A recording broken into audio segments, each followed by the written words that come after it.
Patay ang isang Pilipino at isang Chinese nang tumaob ang isang dredger vessel sa Rizal, Occidental Mindoro. 6 na Pilipino at 8 Chinese naman ang nasagip pero marami pa ring nawawala. Mula roon, nakatutok live si Bam Alegre. Bam!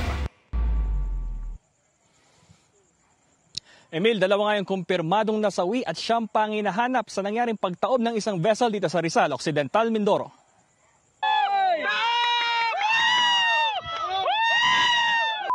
Ikinagulat ng mga taga-barangay Malawaan sa Rizal Occidental Mindoro ang pagtaob na ito ng isang dredger vessel na may dalang buhangin alas 5 ng hapon kahapon. Again, sir, just to clarify things up, this vessel is not a Chinese vessel. This is a Filipino flag vessel. Magkahalong 13 Pilipino at 12 Chinese naman ang crew ng motor vessel Honghai 16 na magdadala ng buhangin sa Maynila ayon sa munisipyo. Pero hanggang kanina, 8 Chinese at 6 na Pilipino pa lang ang na-rescue. Kabilang sa nasagip ang Pilipinong kapitan ng barko na tumangging magbigay ng pahayag at si Manuel Arong na chief engineer ng grupo. Ayon sa huli, mabilis ang nangyari. Ganun bang barko ganyan? Makbo kami sa may riling. Sabi ko sa dalawang kaditi at saka isang ibi, dito kayo. Pag ganyan sa barko, sir, nandito ang riling sa namin sa Mindik. Hawak kami, lipat dito hawak. Tumakbo kami dito, talon kami. Pagtalo na namin, gano'n ang barko yun. Na-recover naman pero dineklarang dead on arrival sa San Jose District Hospital ang isang Chinese. Hinahanap pa ang 7 Pilipino at 3 Chinese. Nakikita ninyo ngayon yung tumaob na vessel mula rito sa Occidental Mindoro. At sa ngayon, ayon sa mga responder, nakarinig daw sila ng mga pagkatok mula sa loob. Kaya tinututukan nila kung paano maligtas yung mga posibleng na-trap dito sa loob. Pahirapan ng pagsisid sa pinagtauban ng vessel na may buhangin pa sa loob.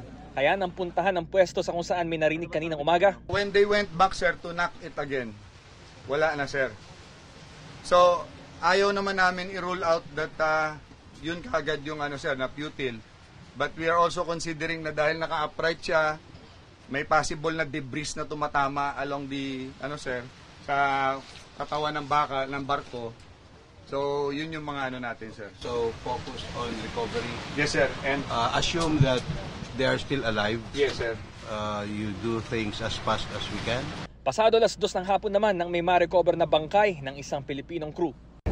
Kasama natin ngayon sa isang speedboat ang mga opisyal ng Philippine Coast Guard at ng lokal na pamahalaan para sa visual inspection itong palibot ng vessel at tuloy. Sir, sa assessment niyo po, sir, may possibility pa ba na tumulog ito?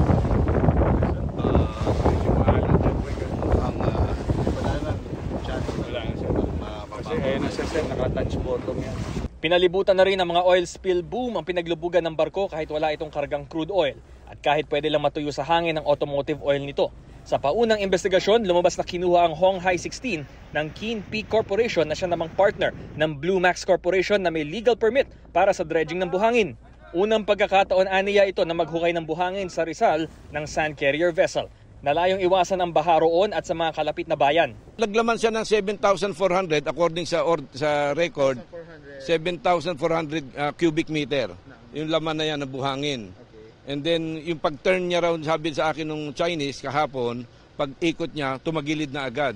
So from there, bumaliktad na yung barko. Kinumpirma ng gobernador ng Occidental Mindoro na may legal approval ang korporasyon para magsagawa ng dredging. Maraming ahensya raw ng pamahalaan ang dinaanan ng proseso bago sila bigyan ng pahintulot. Members ng interagency ay kasama dyan ang MGB, AMB, ang DNR region at saka ang region ng DPWH.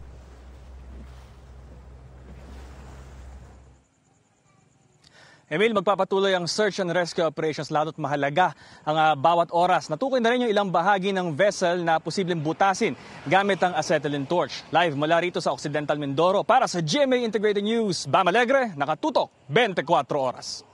Maraming salamat, Bam Alegre.